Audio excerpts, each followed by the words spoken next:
প্রিয় শ্রোতা বন্ধুরা, আপনারা যদি পৌরাণিক ঐতিহাসিকময় ইতিহাসের শৌখিন হয়ে থাকেন তাহলে আমাদের আজকের এই ভিডিওটি আপনার জন্য। আমাদের আজকের এই ভিডিওটি শুরু করার আগেই বলে রাখি, আমাদের আজকের এই ভিডিওটি যদি আপনাদের ভালো লেগে থাকে তাহলে লাইক, কমেন্ট ও আপনজনদের সঙ্গে শেয়ার করতে ভুলবেন না। আর আমার নতুন শ্রোতা বন্ধুদের উদ্দেশ্যে বলবো, আপনি যদি আমাদের চ্যানেলের নতুন শ্রোতা বন্ধু হয়ে থাকেন তাহলে চ্যানেলটি সাবস্ক্রাইব করে ওপরে থাকা অল নোটিফিকেশন বেলটি অন করে যাবেন।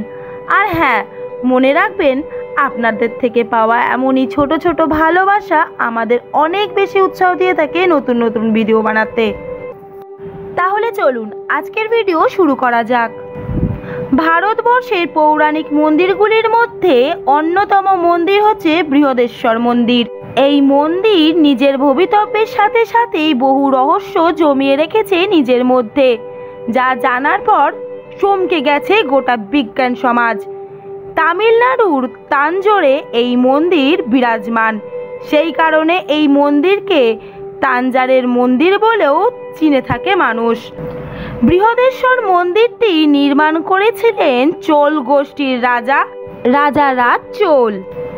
1003 সাল থেকে 1010 সালের মধ্যে এই মন্দির নির্মাণ কাজ সম্পূর্ণ করা হয়েছিল।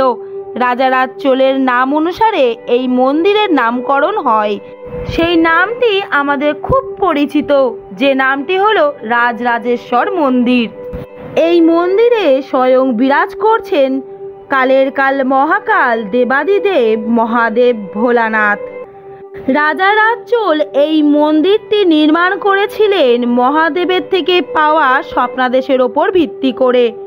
1,30,000 টন গ্রেনাইট পাথর দ্বারা নির্মিত এই মন্দিরটি 12 থেকে 13 তলা বিল্ডিংয়ের সমান।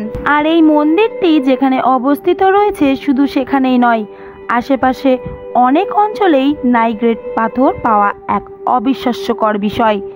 এই মন্দিরে দেবাদিদেব মহাদেবের যে মূর্তিটি রয়েছে সেই মূর্তি বিশ্বের সর্ববৃহৎ মূর্তিগুলির মধ্যে একটি। শুধু তাই না, এই মন্দিরের যে নন্দীরাজের মূর্তিটি রয়েছে সেই মূর্তি হলো বিশ্বের দ্বিতীয় বৃহত্তম মূর্তি। শুনলে আশ্চর্য হবেন, এই সম্পূর্ণ মূর্তিটি তৈরি করা হয়েছে কেবল একটি মাত্র পাথর দিয়ে। এই মন্দিরের চূড়ায় রয়েছে 80 টনের একটি গম্বুজ। এই গম্বুজের ওপর রয়েছে একটি খাঁটি সোনার কলস। 80 টনের একটি গম্বুজ 13 তলার সমান উচ্চতায় কিভাবে তোলা হয়েছে সেটি জানা আজও সম্ভব হয়নি। এই বিষয়ে কোনো ধারণা থাকলে আপনারা কমেন্টে জানাতে পারেন। এই মন্দিরের নির্মাণ কার্য চলাকালীন কোনো রকম কোনো পিলার ব্যবহার করা হয়নি।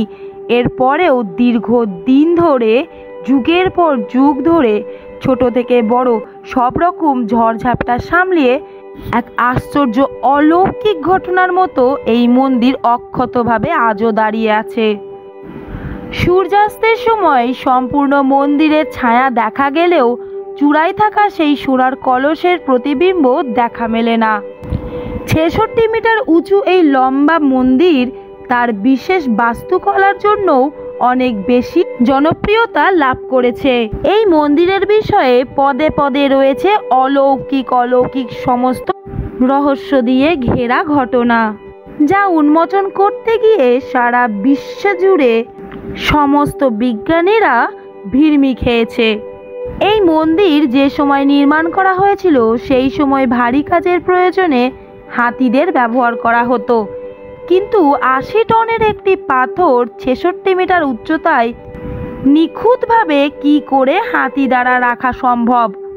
আর ভেবে দেখুন তো প্রতিবিম্বের কথা, গোটা মন্দিরের ছায়া পড়লেও সোনার কলসের প্রতিবিম্ব দেখা যায় না।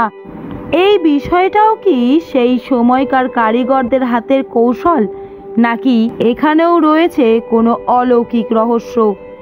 1003 সালের কৌশলের কাজে বর্তমানের টেকনোলজিও বিশ্রীভাবে হার মানতে বাধ্য। বৃহদেশ্বর মন্দিরটি এতটাই রহস্যময় এবং সুন্দর যে 1954 সালের 1 এপ্রিল রিজার্ভ ব্যাংকে 1000 টাকার একটি নোট ছাপানো হয়, তাতেও এই মন্দিরের দৃশ্য তুলে ধরা হয়েছে। এই মন্দিরের 1000 বছর পূর্ণ হওয়ার উপলক্ষে আমাদের ভারত সরকার 1000 টাকার একটি কয়েন বানায়।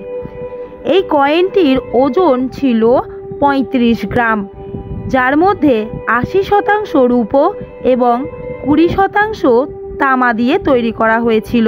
কি বন্ধুরা, মনে পড়লো সেই বন্ধ হয়ে যাওয়া 1000 টাকার নোটের কথা? মনে পড়ে সেই নোটের ওপরে থাকা সেই মন্দিরের কথা? আপনারা চাইলে অতীত ঘেঁটে একটু মনে করেই আসতে পারেন। যাই হোক, আমাদের আজকের ভিডিও এই পর্যন্তই। আবার দেখা হবে এমনই এক নতুন কোনো ভিডিওতে। ততক্ষণ সকলে ভালো থাকবেন, সকলকে ভালো রাখবেন। নমস্কার।